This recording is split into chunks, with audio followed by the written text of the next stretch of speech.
Hello everyone, welcome to my YouTube channel Rohit Singh chemistry classes. तो आज हम लोग यूनिट 3 का लेक्चर नंबर 13 देखने वाले हैं, डायजोटाइजेशन टाइट्रेशन।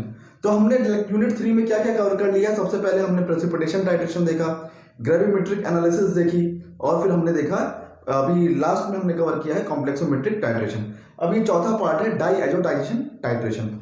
तो मैं ये चैप्टर स्टार्ट करने से पहले कुछ मैं आपको क्लियर कर देना चाह रहा हूँ कि डायजोटाइजेशन तो आप लोग 12th क्लास में पढ़ के आए हुए हैं। 12th में डायजोनियम सॉल्ट फॉर्मेशन बहुत इजीली से पढ़ाया जाता है, यानी बहुत फ्रीक्वेंटली पढ़ाया जाता था। इसको अगर आप फ्रेगमेंट करिए इस डाईएजो को, यानी कि डाई प्लस एजो, ठीक है। तो डाई मतलब होता है 2, इसका मतलब हो गया 2। एजो होता है nitrogen, azo is a nitrogen. तो ये बेसिकली क्या होता है, N डबल बॉन्ड N, इसको बोलते हैं azo. This one is azo. और यहां पे बनता क्या है, यहां बनता है बेंजीन डाईएजोनियम क्लोराइड।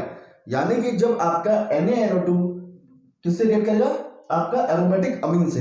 जनरली हम लोग डायजोनियम सॉल्ट जो बनाते हैं वो प्राइमरी अमीन के केस में ही बनता है। प्राइमरी अमीन में भी बेसिकली हम लोग लेते हैं एरोमेटिक अमीन। तो aromatic amine that is aniline, aniline है या सब्स्टिट्यूटेड एनिलीन है। तो होता क्या है कि देखिए बेसिकली यहां पे एनिलीन जो है, दिस इज बेंजीन, इसके ऊपर आगे NH2 ग्रुप लगा है, तो दिस वन इज एनिलीन। तो यहां क्या होता है, यहां पे ये H2 हट जाता है, in the form of water बाहर निकल जाता है और ये बन जाता है N डबल बॉन्ड N, ठीक है। तो ये हो गया azo, this one is azo. और इसके ऊपर अगर प्लस चढ़ जाएगा, यानी कि अपना लोन पेयर अगर डोनेट कर देगा, तो ये बन जाएगा एजोनियम। तो this one is benzene diazonium plus Cl minus, ठीक है, यानी एक सॉल्ट बन गया। वैसे भी ये देख रहे क्वार्टनरी फॉर्म में आ गया, 1 2 3 एंड 4। तो ये किस फॉर्म में आ गया, क्वार्टनरी फॉर्म में। तो ये एक तरीका सॉल्ट है। कैसा सॉल्ट है, बेंजीन डाईएजोनियम क्लोराइड सॉल्ट। तो इसका नाम क्या हो गया, benzene diazonium chloride salt. तो आपने देख लिया कि कैसे एरोमेटिक अमीन आपका सोडियम नाइट्राइड से रिएक्ट करके बनाता है बेंजीन डायजोनियम क्लोराइड सॉल्ट। तो यही प्रोसेस हमको देखना है कि कैसे आपका ये सोडियम नाइट्राइड रिएक्ट कर रहा है बेंजीन डायजोनियम क्लोराइड से, सॉरी इससे एरोमेटिक अमीन से, और क्या बना रहा है benzene diazonium chloride in the presence of indicator. ये इंडिकेटर यूज होगा ऐसा external indicator, starch plus potassium iodide. और आपको पता है कि स्टार्च अगर आयोडीन से, यानी ये आयोडाइड है, ये ऑक्सीडाइज हो जाएगा आयोडीन में, और आयोडीन से अगर स्टार्च रिएक्ट करता है तो क्या कलर शो करता है, ब्लू कलर। तो जब तक ये आयोडाइड फॉर्म में रहेगा, यानी KI फॉर्म में रहेगा, तब तक तो ये कैसा रहेगा, कलरलेस रहेगा। लेकिन जैसे ही ऑक्सीडाइज होगा आयोडीन में, तो क्या हो जाएगा, सोल्यूशन का कलर चेंज हो जाएगा। तो उसको हम डिटेल में देखेंगे। ये आपने बेंजीन डायजोनियम क्लोराइड का फॉर्मूला देख लिए। अब आइए देखते हैं इसकी प्रिपरेशन, ये बनता कैसे है। तो सबसे पहले तो हम लोग देखेंगे डायजोटाइजेशन टाइट्रेशन होता क्या है, definition. First of all is definition. तो diazotization titration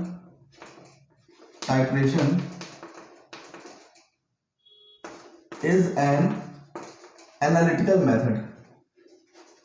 an analytical method in which burette में क्या है, sodium nitride, in which sodium nitride reacted with, किससे रिएक्ट कर रहा है, अमीन से। कैसे अमीन से, एनिलीन से, यानी कि एरोमेटिक अमीन। इसको हम क्या बोलेंगे, aniline. This one is aniline. और यही होता है आपका एरोमेटिक अमीन। तो diazotization titration is an analytical method in which sodium nitride is reacted with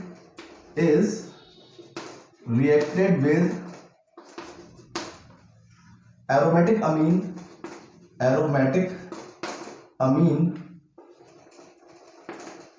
as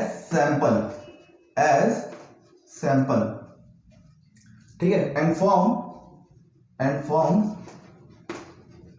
diazonium salt,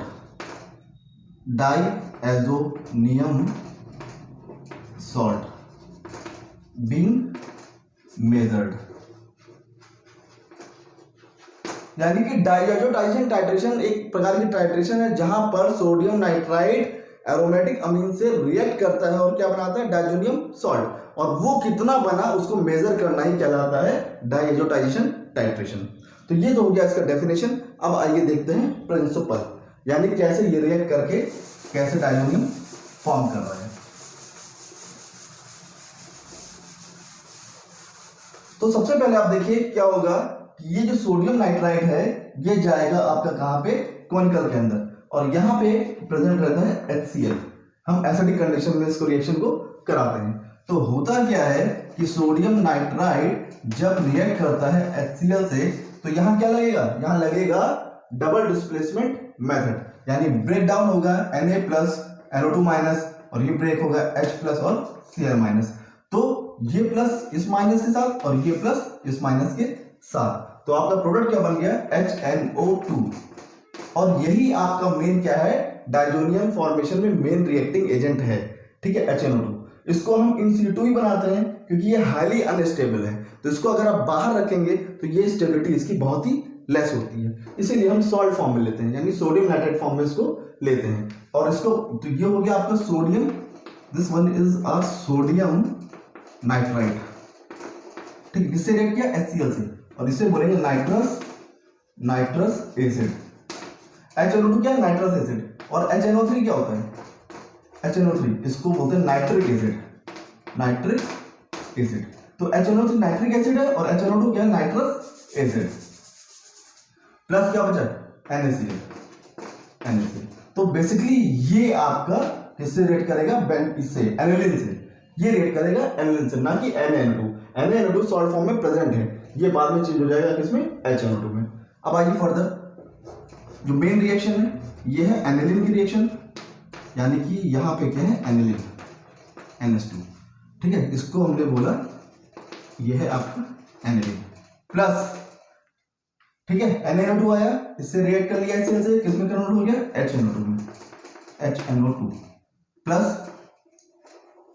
ठीक है, plus HCl,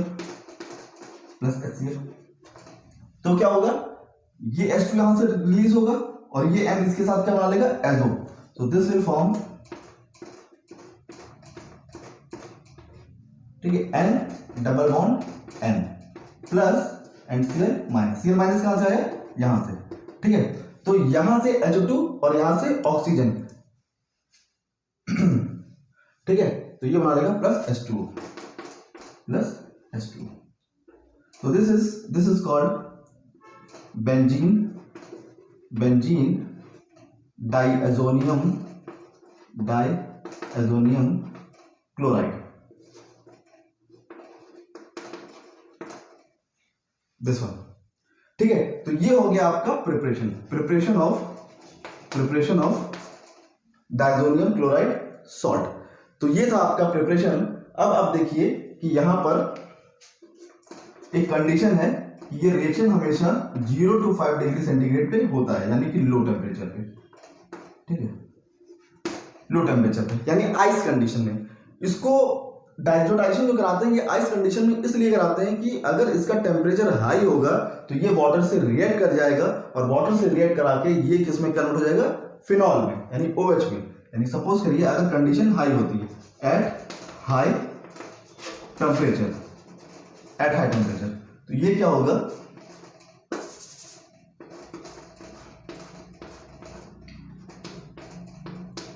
N2 plus Cl minus, इसको ऐसे भी लिख सकते हैं, तो ये in presence of water high temperature क्या होगा, ये N2 बन के बाहर निकल जाएगा, ठीक है, यहां का एक H जो है ये टूटेगा ऐसे H प्लस और OH माइनस में, ये तो ये H इस Cl से कंबाइन कर जाएगा और ये OH क्या करेगा, न्यूक्लियोफिलिक सब्स्टिट्यूशन, यानी ये आके यहाँ पे OH लगा देगा, तो ये बन जाएगा फिनॉल,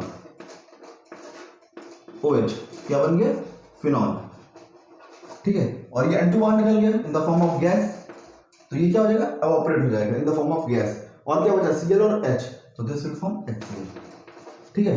तो हाई टेम्परेचर पे बेंजीन डाइजोनियम क्लोराइड क्या है, वो हाईली अनस्टेबल होता है, इसीलिए हम लोग डायजोटाइजेशन के दौरान क्या करते हैं, जो टेम्परेचर रखते हैं वो 0 to 5 डिग्री सेंटीग्रेड, या हम बोलते हैं आइस कंडीशन में ही हम डायजोनियम सॉल्ट का फॉर्मेशन करते हैं। तो ये इसका ड्रॉबैक है, तो याद रखिएगा टेम्परेचर मस्ट बी लो। अब आइए देखते हैं इंडिकेटर का क्या रोल है। What is the role of indicator in diazotization titration. तो आइए अब देखते हैं इंडिकेटर का क्या रोल है।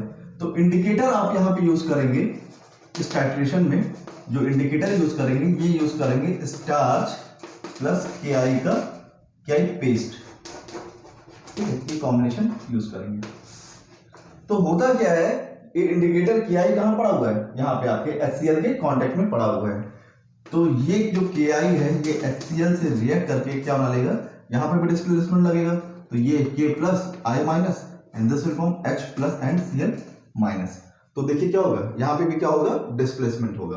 तो दिस विल फॉर्म HI यानी हाइड्रोजन आयोडाइड प्लस KCl, ठीक है। अब क्या हुआ, ये जो HI फॉर्म हुआ है ये HI रिएक्ट करेगा किससे, नाइट्रस एसिड से, HNO2 से, यानी कि जो NaNO2 आया है वो भी किसमें कन्वर्ट हो गया है, HNO2 में। तो क्या करेगा कि ये जो आयोडाइड है ये ऑक्सीडाइज हो जाएगा आयोडीन में। किसमें ऑक्सीडाइज हो जाएगा, आयोडीन में। कैसे, आप देखिए यहाँ पे इसका अगर ऑक्सीडेशन नंबर देखेंगे, जो कि हम लोग रिडॉक्स में आगे डिटेल में देखेंगे, तो इसको देखिए ये I-1 होगा और ये H क्या होगा, +1। तो +1 से क्या हुआ है, 0 हुआ है, सॉरी ये -1, आयोडाइड क्या है, -1 से क्या हुआ है, 0 हुआ है।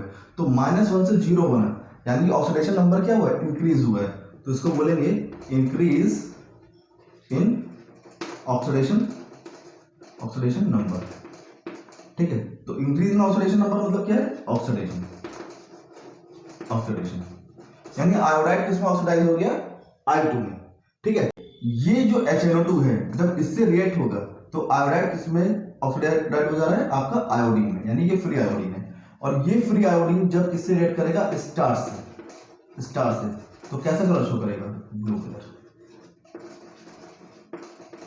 अब समझिए आप कि ये NaNO2 जब कॉनिकल फ्लास्क में आ रहा है तो NaNO2 किसमें कन्वर्ट हो रहा था, इसमें नाइट्रस एसिड HNO2 में। HNO2 किससे रिएक्ट कर रहा था, प्राइमरी अमीन से, यानी कि एरोमेटिक अमीन से, और क्या बन रहा था, डाइजोनियम सॉल्ट। तो जब तक आपका ये प्रेजेंट है सैंपल यानी कि एनिलिन, तब तक तो नाइट्रस एसिड किससे इन्वॉल्व होगा, इसको डाइजोनियम सॉल्ट बनाने के लिए। तो हम क्या करेंगे, एक एक ड्रॉप गिराएंगे, यानी कि सपोज करिए 1 ml नीचे गिरा तो इसका सोल्यूशन लेंगे, और यहाँ पे बाहर आपने सपोज सोल्यूशन बना रखा है, किसका सोल्यूशन बना रखा है, स्टार्च और KI का सोल्यूशन आपने प्रिपेयर कर रखा है। तो एक्सटर्नल इंडिकेटर में क्या होता है कि बेसिकली यहाँ से हम क्या करते हैं, यहाँ से अमाउंट निकालते हैं, कुछ ml अमाउंट निकालते हैं और इसमें गिरा देते हैं, कुछ ड्रॉप अमाउंट निकालेंगे और उसमें गिरा देंगे, देखेंगे कोई कलर चेंज हो रहा है कि नहीं हो रहा है। तो जब तक नाइट्रस एसिड इससे रिएक्ट करके क्या बनाएगा, डाइजोनियम सॉल्ट, तब तक तो इसका कलर चेंज नहीं आएगा, ठीक है, ये ब्लू कलर नहीं आएगा। लेकिन जैसे ही आपका ये सैंपल कंप्लीट हो गया, यानी कि अब एनिलिन सैंपल और नहीं बचा है, तो यहाँ पे क्या होगा, अनरिएक्टेड आपका क्या होगा, अनरिएक्टेड होगा आपका ये नाइट्रस एसिड। और ये नाइट्रस एसिड क्या करेगा, इससे रिएक्ट करेगा HI से, ठीक है, KI जो कि कन्वर्ट हो चुका है HCl प्रोसेस में क्या, HI में। तो ये HI से रिएक्ट करेगा और किसमें ऑक्सीडाइज हो जाएगा, आपका आयोडीन में। और ये फ्री आयोडीन जब स्टार्च से रिएक्ट करेगा तो कलर कैसा आ जाएगा, ब्लू कलर। यानी कि जैसे ही ब्लू कलर आएगा आपको ब्यूरेट को यहाँ क्या करना है, स्टॉप कर देना है। इसका मतलब ये है कि अब जो नाइट्रस एसिड आ रहा है ब्यूरेट से in the form of Titan, वो अब किससे रिएक्ट नहीं कर रहा है, वो सैंपल से रिएक्ट नहीं कर रहा है, यानी कि no more diazonium salt will form. तो उस केस में क्या होगा कि अब जो नाइट्रस एसिड है वो इंडिकेटर से रिएक्ट कर रहा है, यानी KI से रिएक्ट कर रहा है, और KI को ऑक्सीडाइज कर रहा है आयोडीन में, और वो जो फ्री आयोडीन बन रही है वो स्टार से रिएक्ट करके क्या कलर शो कर रही है, ब्लू कलर शो कर रही है। So this is total mechanism of. आइए एक बार फिर से इसको रिवाइज कर लेते हैं। हमने ब्यूरेट में क्या लिया है, सोडियम नाइट्राइट, ठीक है, सोडियम नाइट्राइट किससे रिएक्ट कराया हमने, एरोमेटिक अमीन यानी एनिलिन से, ठीक है, in the presence of indicator starch and KI। तो ये NaNO2 जो आ रहा था ये एरोमेटिक अमीन से रिएक्ट करके क्या बना रहा था, बेंजीन डाइजोनियम क्लोराइड, ठीक है। तो ये अमाउंट आता गया, जितना सैंपल इसका होगा एनिलिन का उतना डाइजोनियम क्लोराइड बन जाएगा। सपोज करिए एक केस ऐसा आएगा कि बेंजीन डाइजोनियम क्लोराइड बनना बंद हो गया, क्यों? क्योंकि एनिलीन का जो अमाउंट है वो एग्जॉस्ट हो गया। अब जो एक्स्ट्रा NaNO2 आ रहा है वो क्या करेगा, अब वो किससे रिएक्ट करेगा? क्योंकि आपने इसमें गिराया वो HNO2 में कन्वर्ट हो गया, क्योंकि यहाँ HCl प्रेजेंट है। ये HNO2 उठाओगे आप कहाँ डालोगे? यहाँ पे डालोगे इंडिकेटर सोल्यूशन में। इंडिकेटर में क्या प्रेजेंट है? आयोडाइड। ठीक है, तो जैसे ही HNO2 आयोडाइड से रिएक्ट करेगा तो आयोडाइड को किसमें ऑक्सीडाइज कर देगा? आयोडीन में। और जैसे ही आयोडीन में ऑक्सीडाइज हुआ ये स्टार्च के साथ रिएक्ट करके कैसा कलर शो करेगा?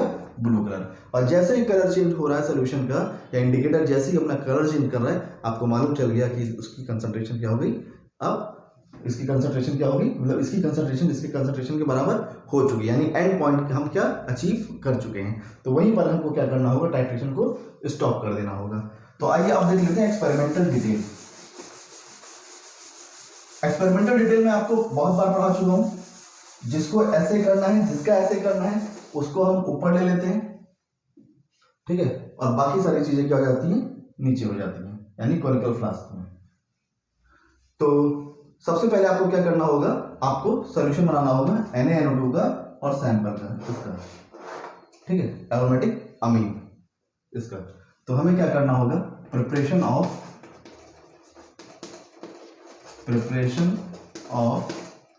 NaNO2, ठीक है, और यही NaNO2 कन्वर्ट हो जाएगा आपका HNO2 में। तो यहाँ पे आपको वही फॉर्मूला लगाना है, W चाहे आप लगाइए NeV/1000 अगर आपको नॉर्मल कैलकुलेशन करनी है तो, ठीक है, अदरवाइज आप लगा सकते हैं W mmV/1000, ठीक है, दिस वन। उसके बाद दूसरा क्या होगा? प्रिपरेशन ऑफ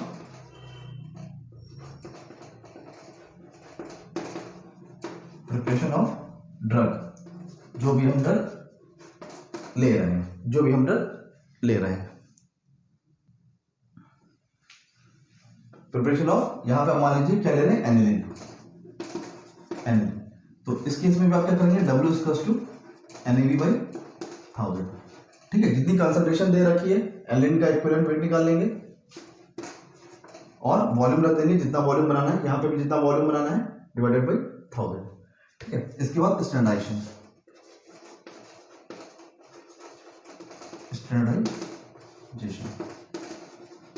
क्या करना होगा? जिसका एस्टिमेशन करना है NaNO2 का, इसको आप फिल कर लेंगे ब्यूरेट में, कोनिकल में आप ले लेंगे सैंपल।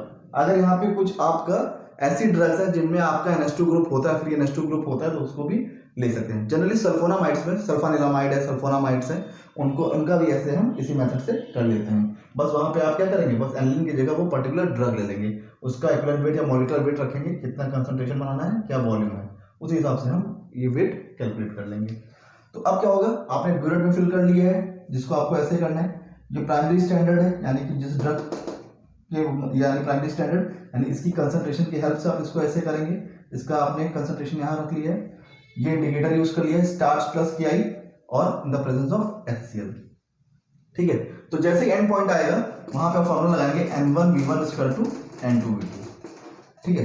तो ये known amount of drug dissolve होगा नोन अमाउंट ऑफ वाटर में, इसकी कंसंट्रेशन नोन है, ठीक है, जितनी भी कंसंट्रेशन दे रखी है। तो यहाँ आपको फाइंड आउट क्या करना है? ये V2, ठीक है, यानी इसकी कंसंट्रेशन आपको क्या करना है? स्टैंडर्डाइज करना है NaNO2।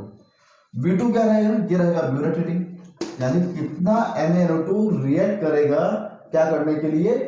एनिलीन को डाइजोनियम सॉल्ट बनाने के लिए, यानी कि एनिलीन कितना डाइजोनियम सॉल्ट में चेंज होगा, ठीक है। तो जितना ब्यूरेट खाली होगा, सपोज करिए 10 ml खाली हुआ, तो हम वैल्यू रख देंगे 10 ml, ठीक है। तो यहाँ V2 की वैल्यू आपने रख दी, तो N2 क्या होगा? N2 will be N1V1 upon V2। इससे आप क्या करेंगे? इसकी कंसंट्रेशन फाइंड आउट कर लेंगे सोडियम नाइट्राइट की। अब सपोज करिए N1 आपका 0.1 मोलर था, आपने वैल्यू रख दी 0.1 मोलर, 0.1 नॉर्मल, सॉरी, अगर नॉर्मल सोल्यूशन तो नॉर्मल, मोलर सोल्यूशन है तो मोलर। वॉल्यूम आपने सपोज करिए यहाँ 10 ml लिया हुआ है, तो हमने वॉल्यूम रख दिया यहाँ पे 10 ml, ब्यूरेट रीडिंग भी 10 ml आई है, तो ये करके कितना आ जाएगा? ये भी हो जाएगा 0.1 नॉर्मल। तो ये तो एक्सपेरिमेंटल डिटेल है, ये तो एक्सपेरिमेंट करके पता चलेगा कि कितना ब्यूरेट खाली हो रहा है। तो जितना ब्यूरेट खाली होगा उस हिसाब से हम V2 सेलेक्ट कर लेंगे और N2 हम क्या करेंगे? आइडेंटिफाई कर लेंगे। N1V1 चूंकि प्राइमरी स्टैंडर्ड है, प्राइमरी स्टैंडर्ड की वीडियो में मैंने आपको बताया था कि known amount of, if known amount of solute dissolve in a known amount of solvent then concentration will be known, concentration आपको पता होगा। तो वहां से आपको नॉर्मलिटी पता होगी। वॉल्यूम यानी कॉनिकल फ्लास्क में कितना ml ले रहे हैं, 10 ml ले रहे हैं, 20 ml ले रहे हैं, 30 ml ले रहे हैं, 50 ml ले रहे हैं, वो भी पता होगा, वो वॉल्यूम भी पता है। तो जस्ट आपको क्या करना है, आपको अननोन कंसंट्रेशन फाइंड आउट कर लेना by applying formula N1V1 = N2V2। तो ये था डायजोटाइजेशन टाइट्रेशन। तो इस प्रकार आपका यूनिट 3 कंप्लीट हुआ। अब हम लोग आगे बढ़ेंगे यूनिट 4 रिडॉक्स टाइट्रेशन पे। तो रिडॉक्स टाइट्रेशन में सबसे पहले हम लोग कॉन्सेप्ट ऑफ ऑक्सीडेशन रिडक्शन देख लेंगे और कुछ रिडॉक्स टाइट्रेशन देख लेंगे, जैसे कि सैरीमेट्री, ब्रोमेटोमेट्री, परमैग्नामेट्री, आयोडोमेट्री, ब्रोमेटोमेट्री, ये जो भी आपके सिलेबस में मेंशंस हैं उनको हम देख लेंगे। तो आज यूनिट 3 यहीं पे कंप्लीट कर रहे हैं। अब हम लोग नेक्स्ट मिलेंगे यूनिट 4 रिडॉक्स टाइट्रेशन। सबसे पहले कॉन्सेप्ट ऑफ रिडॉक्स टाइट्रेशन देखेंगे, ऑक्सीडेशन रिडक्शन कॉन्सेप्ट देखेंगे। तो थैंक यू।